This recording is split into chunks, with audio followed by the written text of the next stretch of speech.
Hello, my name is Michael Zelensky, founder of Lighted.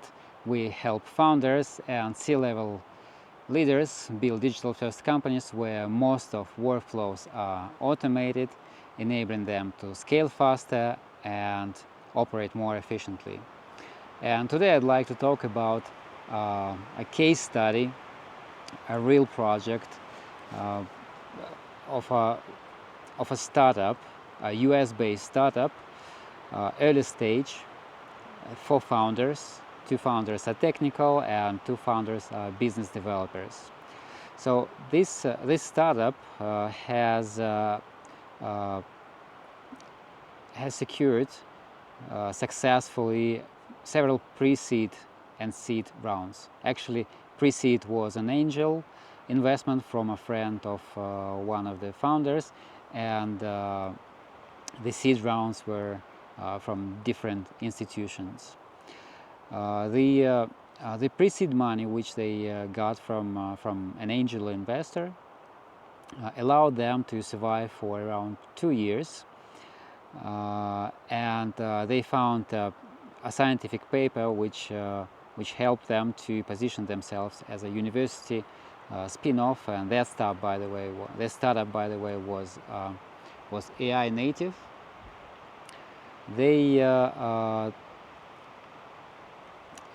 So they survived for about 2 years, and just 2 months before the money would run off, they managed to secure the first seed rounds.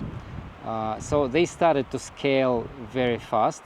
They started to hire people, to grow teams, but the management style was still the same.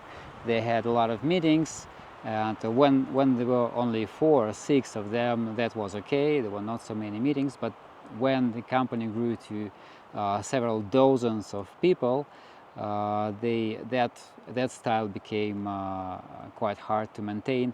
So basically, the founders were spending all their time in meetings, and even during lunch, they also had to talk with someone. Maybe new employees during onboarding, or maybe discussing some technical details or business details of a project. So I saw that when I joined them. Actually, they asked me to help. They asked my company, to help them, not because they felt incapable. They just wanted to add some more focus, because they didn't have enough focus, because all the time they spent in meetings, and they had quite ambitious goals, because the investors, as I said, they had several investment rounds, and the investors wanted the money back. They wanted to see the progress. So they asked me to help with scaling of the company, because they were scaling. So when I joined, I started to look around, to talk to the people, and to participate in projects. And I saw that the managers were 100% busy in meetings, and the meetings usually would have not very good outcomes. Many people would participate in those meetings, and most of the time during the meeting would be the collecting of information. So they would just ask, what have you done, what have you done, what have you done, what were your problems, and so on. So, and all the rest would just wait. The remaining people would just wait and listen to the guy reporting, and that would take quite a lot of time, and that time was not productive. From the other side, from the people of the company, from engineering roles, I saw another picture. So as I was talking to them, they showed the lack of information. They told me that they didn't know something. They didn't know. They were lacking information, and they would just wait for that information, because there was no other way to get that information as from peers, from colleagues, from managers, and that would take time. Sometimes it would take days, sometimes weeks. Some of the questions, some of the problems didn't have answers for several weeks because of that meeting chain, and because the managers, the founders, were constantly busy. And they were the employees of the company. They were actually complaining, but very quietly. They didn't escalate that to the founders, knowing that the founders were very busy. So they didn't escalate it. They would just quietly, talk among each other about that, gossip, and trying to figure out, trying to guess themselves the missing part of information. So that was one part of the problem, and I decided to solve this problem with a single source of truth. And this single source of truth was an informational system built on top of our product, on top of our platform. That informational system would collect the information from the integrated platforms like Jira and Confluence, and we would also collect the notes from the meetings. And every person in that single source of truth, which is a knowledge management system which we built specifically for that company based on our product, that single source of truth would have it has topics which are related to certain people who are responsible for that topic. So when other people in the company are looking for information on that topic, they first would query or ask the single source of truth. That's why it's called single source of truth. This is basically the only true source of information in the company. And if the question which they query on that single source of truth is not found in that system, that meant that it has to be saved in that system. So they ask the person who is responsible for that information to update single source of truth, and that makes all the operations really much faster, because people started to update information only once, and all the rest would immediately receive the information or get it at any time when they need it. Before that system, before the single source of truth, if an information was required for one employee or another, for one project or another, for one task or another, the employees would go around and ask people about the certain topic. The people responsible for the topic, they would tell them, they would answer the question, and the next time someone else is asking the same question, they would answer again and then again and again and again. So sometimes even on the meetings they repeat the same information several times for different people.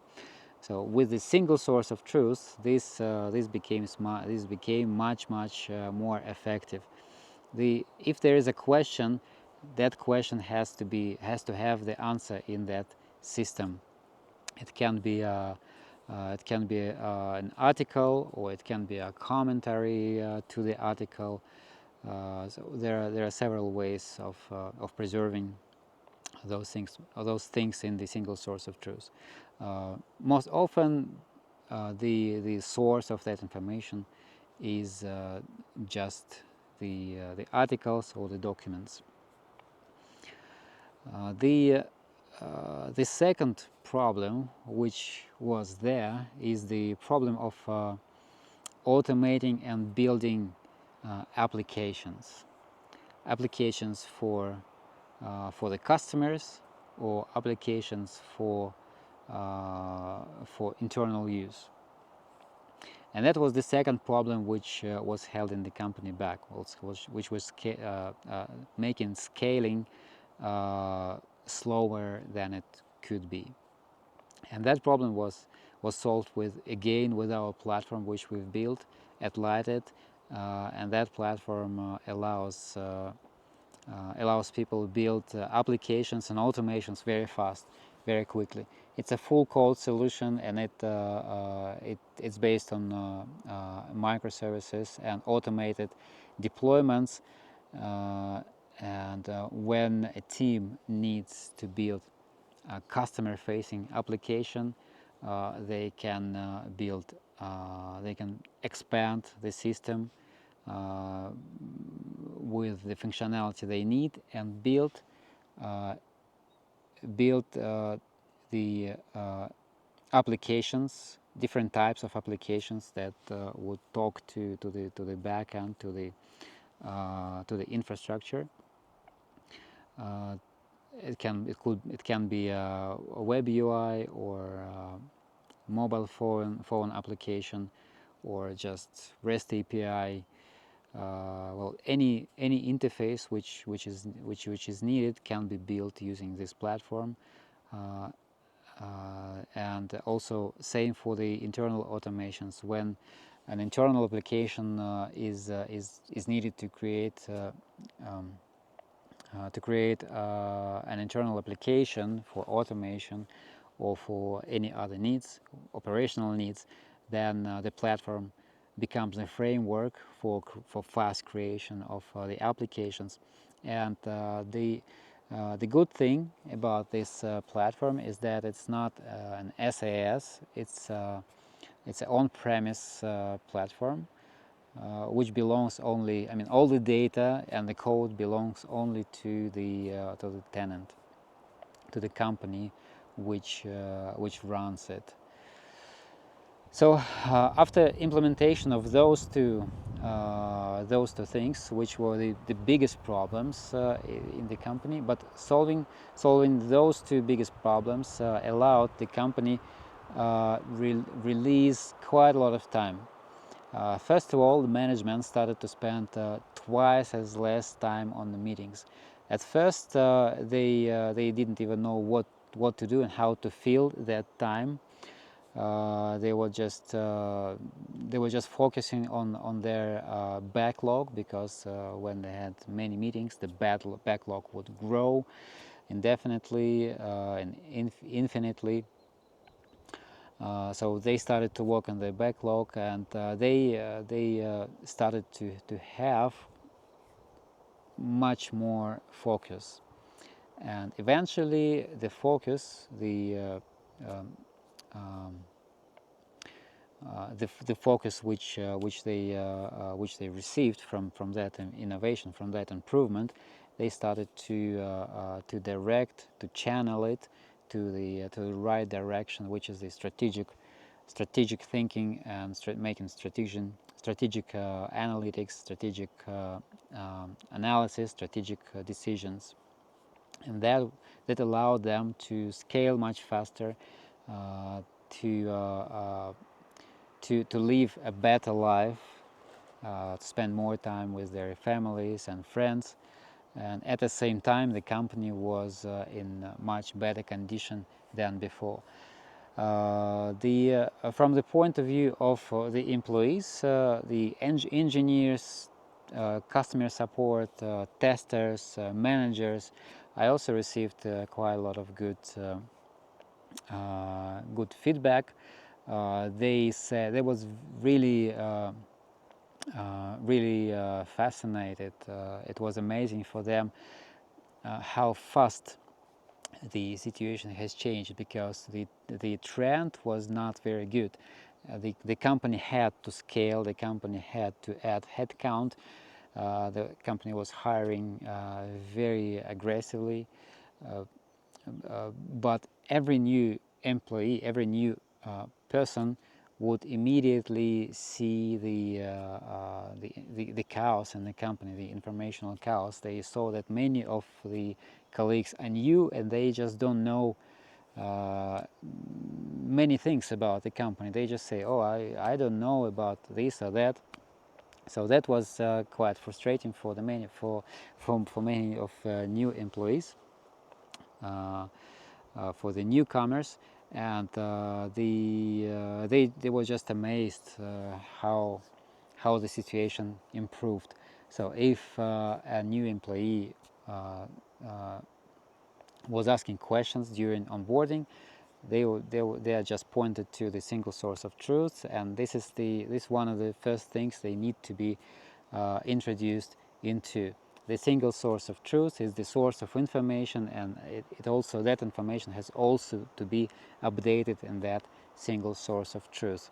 So they can find all the notes about the meetings, they can find all the information about issues in the system, they can find everything about the products, because quite often in companies like this, and this problem is not rare, this problem is can be seen very often in early stage startups, especially first time startups, when the founders are first time founders. This problem can be seen very very often.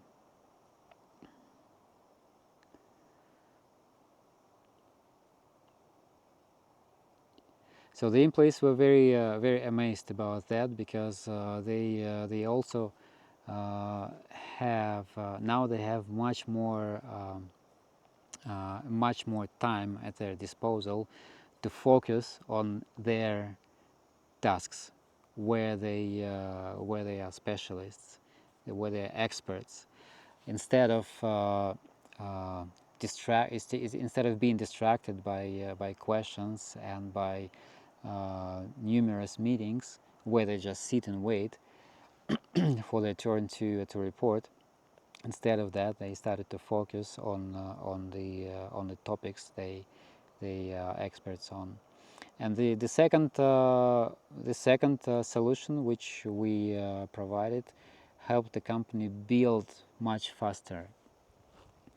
Uh, the, uh, the building today is not a problem, but systematic building is a problem. You can build an application in terms of minutes, 15 minutes, 30 minutes, and the application is fine. You can run it. You see the result that it's running. You can deploy it, but it's not maintainable. You don't have full access to the code, not because you don't have the sources, but because you don't have the knowledge about the code. Sometimes the code produced by LLMs is following the design which you don't know, and sometimes it uses the language and semantics and syntax which you don't know. Even if you know the language, the code itself may be written in a different style that you're used to. So the programmers need time to digest, to make the code, to own the code. And that is fragmented automation, fragmented building. Company-wide, you need one single approach. You need a framework which allows you to build fast, deploy fast, and at the same time, the applications and the code will be owned by you, by the company. And that was the framework which we introduced at that company, and this reduced the building time and deployment time by a great amount. The employees of the company, the engineers and other roles, support and testers, managers, leads, team leads, they were very happy about that, because it gave them more understanding of what's going on in the company. They understood that the company is building on a systematic platform, in a systematic way, and that also improved the the atmosphere in the company. It became more optimistic, and the return of investment here in this single case study is very high. It's much higher than hiring more people. You can see that early stage startups, when they secure investment rounds, first thing they do is increase headcount. They start hiring aggressively, and that only increases the chaos in the company, if there was the chaos. But that chaos was little, and as the company scales, the chaos scales with the company as well. Instead, the company, the startup, can invest just a little fraction of the money which they spend on growing headcount. They can spend on a project like this case study, and the return of investment will become much faster, because the company will start growing much faster, and that will be very visible to the employees and to the investor. Thank you very much for your attention. I hope that this video and this case study will be helpful in your work. And let me know what you think.